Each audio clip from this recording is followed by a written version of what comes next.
And with that, we come to our last presentation of this morning and of this day, of the first day of the pediatric days. And this last event is going to be given by Maria Belen Italia Cenere, who will give us a live demonstration on e-care. Belen, as so many of the previous speakers, is a pediatrician and neonatologist from Buenos Aires in Argentina. She has been with MSF for over 6 years now, and in the last year, she has been working remotely with a team delivering e-care. Welcome, Belen. Hello, thanks for inviting us. I'm here to show a short demo on young infants e-care. First of all, let me do a short introduction on e-care program. E-care program started as a TIC program in 2019. Although e-care pet had already been running since 2016, e-care pet aims for children from 2 months old until 5 years old. That's why we developed e-care young infants in 2022 that targets the age group from 0 to 2 months old and also the mother's health needs. Now we're developing an e-care on vaccination that will be piloted next year. So e-care is an app that is used in a tablet that was developed using a community health toolkit platform that is an open source platform and that allows the health worker to connect offline, to use the algorithm offline. The algorithm guides him step by step through a syndrome-based consultation with the final goal of improving the quality of care. At the moment, e-care pet is used in 6 countries in around 30 MSF health facilities, and MSF e-care young infants is aimed to be deployed in these same projects. We just finished the pilot on e-care young infants in Niger, and we are gathering the feedback to do some improvements before the final deployment. In an overview, e-care young infants covers the following topics. First of all, we aim to detect the acutely ill young infant. Then, if there's no danger sign present, we continue with essential care of the newborn. And if the mother is present, we conduct an assessment of the mother's health needs. Also, we assess the nutritional status of both mother and child. So I'm going to show you a short section of the algorithm. I'm going to connect via the web app, but it looks exactly the same as the tablet. Here you can choose the language, English or French, and we will have in the future the option of having it in Portuguese. In this page, normally you could choose from which algorithm you want to follow, if young infant or pet, but this was done for young infant pilot. That's why we can only see young infant. Here, the consultant chooses his profile. And in the initial page, there are some life-threatening conditions, such as not breathing, convulsing, unresponsive, and the initial management. So the health worker is guided step by step in case of a life-threatening condition. If none of this is detected, we continue to the registration page where you can enter the age in days or weeks, the weight, gender, temperature, and here in the temperature, what we aim for is to detect any abnormalities, the same as respiratory rate. So for example, if I enter 80 for a 3-day-old, the app will say that it's a very severe disease that requires urgent referral to the hospital. And it will provide the proper management. First of all, since we set up already that this is a malaria transmission area, it will prompt us to do a malaria RDT while waiting for referral. But this option can be turned off in areas where there's no current transmission of malaria. So the result of the malaria test, and now the treatment and management of the very severe disease.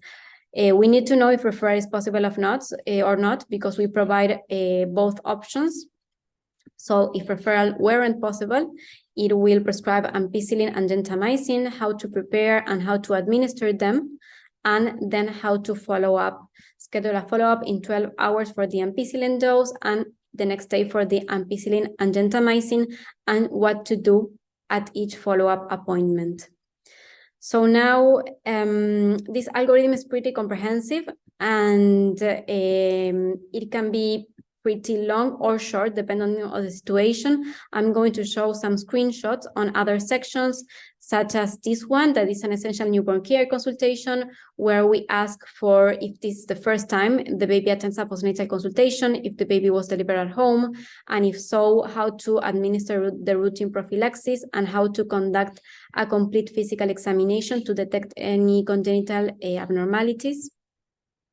If the mother is present, how to assess the mother's health needs, starting by the clinical problems such as infections, eclampsia, thrombosis, how to assess her nutritional status, and a quick screening for mental health conditions aiming to detect postpartum depression and postpartum psychosis. Then the nutritional assessment for the child, it includes anthropometric parameters, and also if there's any congenital condition affecting feeding, how is the mother's attitude towards the child, if she appears traumatized or rejecting him, and how is the baby fed, and if it's by breast milk substitute, how is this prepared? Finally, all of the paths lead to a section on counseling, where we explain the caretaker how to take care of the baby, how to feed the baby, how to keep the baby warm, how the baby needs to sleep, how to keep him clean, and of course, what are the danger signs and when they need to return. So that's all. Thanks for your attention, and I hope you'll be using eCare Young Infants in the field.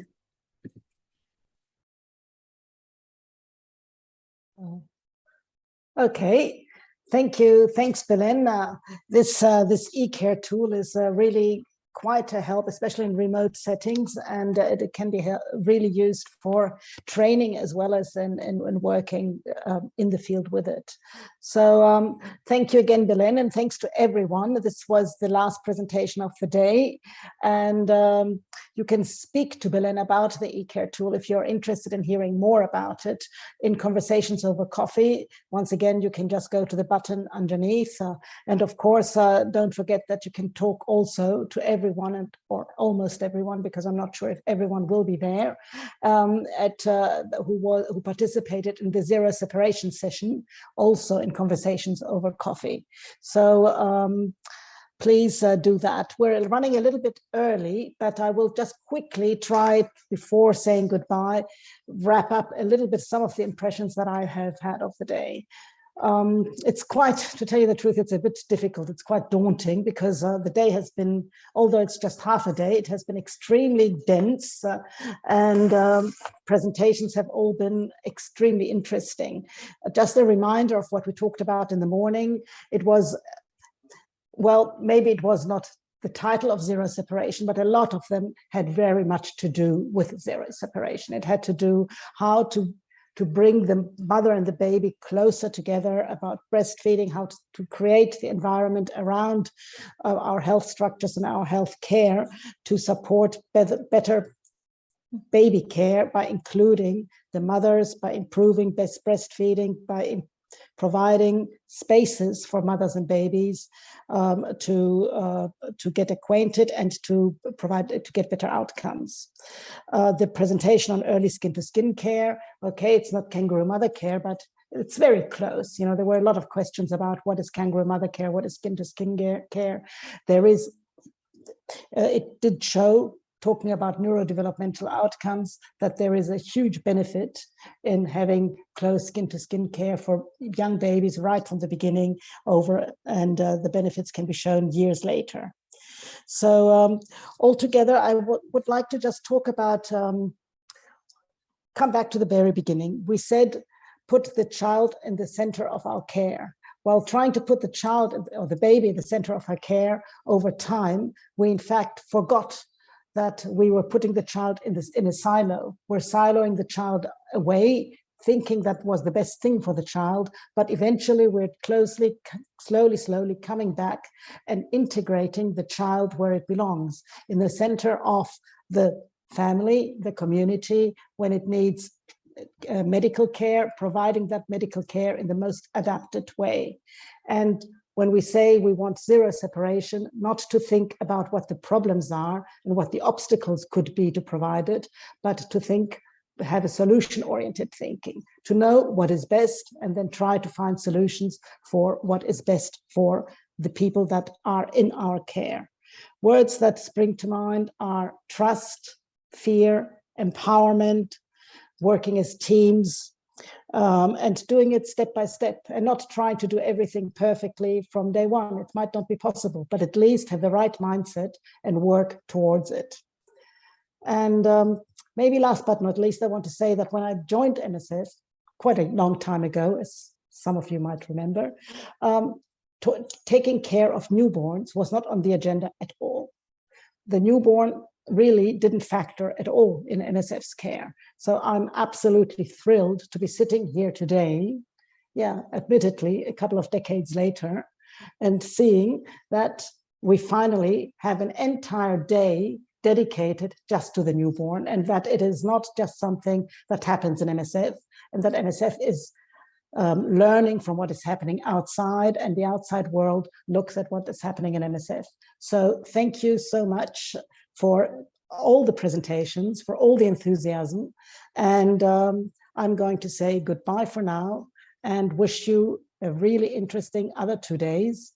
And just want to remind those who have registered for workshops that they will start in an hour after the conversations over coffee.